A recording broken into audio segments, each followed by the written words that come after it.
Hello students, कैसे हो? खूब एग्जाम्स की तैयारी चल रही है। कुछ एग्जाम हो भी चुके हैं और अभी हिंदी का एग्जाम आने वाला है। तो सबको लग रहा होगा कि बहुत 3 घंटे में लिखना है, हिंदी लिखनी है। सबसे अच्छी बात है कि हमें हिंदी के लिए, पेपर में लिखने के लिए 3 घंटे का समय दिया जाता है। तो उस चीज का हमें फायदा तो लेना ही चाहिए, है ना? तो हमें क्या करना है, पेपर से पहले ही अपने आप को इस तरह अपने आप को तैयार करना है कि हमें 3 घंटे का टाइम, और 3 घंटे का हमने पूरी तरह यूज कर, ताकि ज्यादा से ज्यादा नंबर आ सके। और मेरी पूरी गारंटी है कि जिसने भी वीडियो देखे हुए हैं हमारे, उसके थ्रू उन्होंने पढ़ाई की हुई है और एकदम खुशी से और एकदम स्टेबल होकर आपने एग्जाम के लिए जाना है। कि 3 घंटे का समय प्रिविलेज मिल रही है, कि 3 घंटे का समय है हमारे पास, पर उसको यूटिलाइज कैसे करना है, उस समय का प्रयोग कैसे करना है। पेपर आने से पहले ही आपने अपने आप को तैयार कर लेना है कि हमें जो क्वेश्चन पेपर जब भी हमारे हाथ में आता है, कि हमें पहले क्या दिखना। रूल्स पढ़ने की जरूरत नहीं है, पता ही है कि 15 मिनट हमें पेपर को रीड करने के लिए टाइम दिया जाता है। और कुछ बातें आज हम आपके साथ में शेयर करूंगी, ताकि ज्यादा से ज्यादा समय का प्रयोग तुम्हारा हो सके। पेपर पढ़ते हुए ये मत सोचो कि पहले हमें ए सेक्शन करना है, बी सेक्शन करना है या बीच में करना है। ऐसा कुछ नहीं होता। जो आपको आसान लगता है वो आप कर सकते हो। पहला आप वो कर सकते हो। हमें क्या करना है, पेपर हाथ में आते ही जल्दी जल्दी ऐसे पढ़ने की, और सोचते रहना कि हम इसमें ज्यादा से ज्यादा क्या कर सकते हैं, क्योंकि 15 मिनट में हम लिख तो सकते नहीं, सिर्फ सोच सकते हैं, है ना? लेटर आ गया। लेटर में पहले ही आप कॉन्फिडेंट हो कि हमें कैसे लिखना है। फिर उसके बाद आता है क्वेश्चन नंबर 3, ग्रामर का। ग्रामर इस बार तो आपको उसके ऑप्शन मिलेंगे, और आपने पढ़े हुए हैं। मुझे पूरी गारंटी है कि आपने पढ़े हुए हैं। सिर्फ आपने उन ऑप्शन को ध्यान से देखना है, और उसको उस समय तो चूज नहीं करना, पर हमने पढ़ लेने हैं अच्छे से, है ना? चौथा आ गया हमारा अनसीन पैसेज, यानी अपठित गद्यांश। अपठित गद्यांश पढ़ना है, क्वेश्चन पढ़ने हैं, उसी समय आपने अपने दिमाग में ये सोच लेना है कि हमें आंसर्स कहाँ से मिल सकते हैं इसमें से। आराम से उसी में से मार्क्स हमें सबसे, ए सेक्शन की मैं बात कर रही हूँ, ए सेक्शन में सबसे ज्यादा मार्क्स हम, पूरे के पूरे मार्क्स हम अनसीन पैसेज में से ले सकते हैं। इसका मतलब आंसर उसी में है, क्वेश्चन उसी में है। तो हमें क्या करना है, पहला, मेरे हिसाब से पहला क्वेश्चन आपको अनसीन पैसेज ही करना चाहिए, क्योंकि हमें आंसर कहीं और से नहीं लेने। हमें क्वेश्चन पेपर उत्तर भी दे रहा, ठीक है ना? अच्छा लग रहा है ना कि हाँ, 10 नंबर हमारे एकदम, हम कॉन्फिडेंट है कि ये 10 नंबर तो हमारे अपने ही हैं। अभी मैं बात करूंगी निबंध। जरूरी नहीं कि निबंध आपको पहले ही लिखना है, आप उसको अंत में भी कर सकते हो। टाइम मैनेजमेंट, कि हमारे पास कितना टाइम बचेगा, हम उसी हिसाब से उतनी देर हमारे हम मन में सोचते रहते हैं कि हम इस निबंध में क्या क्या कर सकते हैं, है ना? और कितना उसको समय दे सकते हैं। कभी भी काउंट करने में समय मत लगाओ बेटे। हमेशा, आपको पता है, पेपर का 1 या 1.5, 1.5 और 2 पेजेस निबंध आपको लिखने हैं। और याद करो, आपने छोटी क्लास में कविताएं पढ़ी होंगी, कोई मुहावरे पढ़े होंगे। बस करना क्या है कि उसी में से ही कविताओं की एक एक दो दो लाइन आप, या कोई कोटेशन याद आती है, या वो उसमें आप डालते जाओ। पर याद रहे कि सीधा लिख रहे हो और उसमें मिस्टेक्स ना आए। आपको पक्का पता है कि हाँ, इसके स्पेलिंग सही है, तो हम तभी लिखेंगे। और निबंध बहुत लंबा करने की कोशिश कभी मत करो, क्योंकि जितना ज़्यादा लंबा हम लिखेंगे, मिस्टेक्स हमारी बढ़ती जाएँगी। मिस्टेक्स बढ़ेंगी, तो पता ही है कि हमारे नंबर भी कटते जाएँगे, है ना? तो हम नंबर क्यों कटवाएँ अपने? जितनी ज़रूरत है हम उतना ही तो लिखेंगे। और जब भी आप निबंध लिखते हो, अगर उसमें आपके विचार पूछे जाते हैं, तो आप निष्कर्ष में उसको आप लिख सकते हो। उसके पक्ष और विपक्ष में आप लिखते जाओ और अंत में निष्कर्ष देते जाओ। फर्स्ट भूमिका और उसके बाद आप निबंध पढ़ो, उसमें आपको आंसर अपने आप वो क्वेश्चन दिए हुए उसको सॉल्व करते जाओ, उसका आंसर देते जाओ और अंत में निष्कर्ष निकाल दो। 15 नंबर का ऐसे है हमारे पास। तो कोशिश करनी है कि 15 में से हमारे ज़्यादा से ज़्यादा नंबर हमारे आएँ और मिस्टेक से रखा। फिर दूसरा प्रश्न आता है हमारे पास लेटर्स का।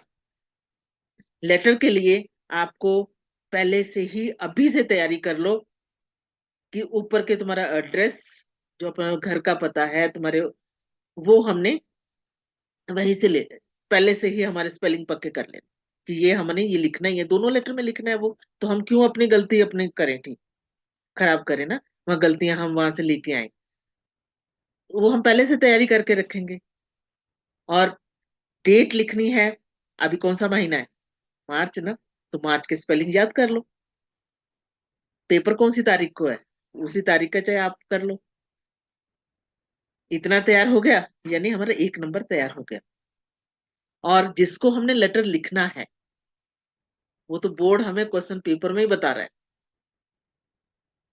आपने शिक्षा मंत्री को लिखना है, आपने नगर निगम के अध्यक्ष को लिखना है, अध्यक्ष नगर निगम, और आप शहर का नाम लिख सकते हो। है ना आसान?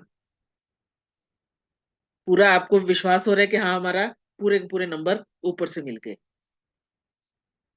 अगर आपने ऑफिशियल लेटर लिख रहे हो, तो कभी भी विषय लिखना ना भूलें। याद रखोगे ना? बिल्कुल सही। विषय लिखना कभी मत भूलना। और उसके बाद अंदर का जो रहता है उसको 3 पैराग्राफ में लिखना है। एक में आप क्या चाहते हो, दूसरे में आपकी प्रॉब्लम क्या है, तीसरे में सॉल्यूशन, और अभी आप आ गए हम नीचे की तरफ। नीचे का भी तैयार करके रखो। अगर हमने प्रिंसिपल को लिखने हैं तो आज्ञाकारी शिष्य या शिष्या। अगर किसी बड़े को ऑफिसर या कहीं लिख रहे हैं, तो आपका वहाँ पे आज्ञाकारी आप किसी के नहीं हो, वहाँ पे सिर्फ आपका। इंग्लिश में लिखते हैं ना योर्स, यहाँ भी सिर्फ आपका ही लिख के अपना नाम लिख दो। क्योंकि बोर्ड हमें यहाँ नाम लिखने या किसी का भी नाम लिख रहे हो तो बोर्ड वो बॉदर नहीं करता। अगर एबीसी भी लिखते हो, अपना नाम भी लिखते हो, तो बोर्ड हमें कुछ नहीं बोलता। याद रखना ये चीज़ कि आपको लिखना क्या है। हुँ, ऑफ़िशियल। और एक बात और ध्यान रखना, अगर हम किसी अपने रिलेटिव को लेटर लिख रहे हैं, मतलब 2 तरह के पत्र हैं ना, फॉर्मल, इनफॉर्मल। फॉर्मल में तो विषय लिखना है और इनफॉर्मल में बिल्कुल नहीं लिखना। हम किसी का अपने भाई-बहन को या अपने चाचा को या किसी भी को कोई भी पत्र लिख रहे हैं, तो उसको हम ये थोड़ी बताएँगे कि हम पूरा किस लिए लिख रहे हैं आपको पत्र। हम उसमें तो हाल-चाल भी पूछते हैं ना, पर ऑफ़िशियल लेटर में हम किसी को हाल-चाल नहीं पूछते और ना ही ऑफ़िशियल लेटर में हम किसी को नमस्ते लिखते हैं। अनऑफ़िशियल में लिखते हैं, क्योंकि हमारे पिताजी हैं तो हम उनको नमस्ते लिखेंगे ना, प्रणाम लिखेंगे। अगर हम छोटे को लिख रहे हैं, तो हम उसको प्यार लिखेंगे। याद रखना ये चीज़ें, भूलना नहीं। नंबर पूरे चाहिए हमें पत्र में। मुझे उम्मीद है इतनी बात तो आपको समझ आ गई होगी और एकदम कैलकुलेशन चल रही होगी कि हाँ, इसमें हमारे नंबर पूरे आ सकते हैं। बिल्कुल सही है, तो तुम्हारे नंबर पूरे आ सकते हैं। हाँ, अभी जहाँ पे लगता है कि ऑप्शन दिए हुए हैं, ऑप्शन का भी ध्यान से देखोगे तो कोई मुश्किल चीज नहीं, 8 मार्क्स है। सबसे ज्यादा ध्यान देने वाला वो 8 मार्क्स पे है, वही हमारे नंबर सीधे एक एक ऐसे कटता है। अगर ध्यान से पढ़ोगे तो वो तुम्हें कहीं गलती नहीं हो सकती। 40 मार्क्स का हमने पहले इसमें तैयार करना है, मुझे उम्मीद है कि पूरा कर चुके होगे, क्योंकि बच्चों को मोस्टली होता है कि ए सेक्शन का तो पढ़ना ही क्या है, क्योंकि इसमें तो ऐसे क्या पढ़े, नहीं पढ़ना। पर आपका, आपने जो पढ़ा हुआ उसको तो लिखना है ना, हमने गलतियां नहीं करनी इसमें। ए सेक्शन में बिल्कुल गलती नहीं होनी चाहिए। और ध्यान से जो जो फॉर्मेट फॉर्मेट दिया हुआ है लेटर का, वो हम अगर कंप्लीट कर लेंगे तो बहुत ही अच्छे अंक आ सकते हैं। और बहुत ज्यादा बढ़ाने की कोशिश मत करो कि मैंने 3 पेज का ऐसे लिखा, मैंने 4 पेज का, मैंने देखा है बच्चे ऐसे ही बोलते हैं। 3 पेज 4 पेज लिखने की जरूरत नहीं है, क्योंकि क्यों हम अपनी गलतियां कटवाएं, अपने मार्क्स हम कटवाएं उसमें से गलतियां कर करके। समझ रहे हैं ना मेरी बात?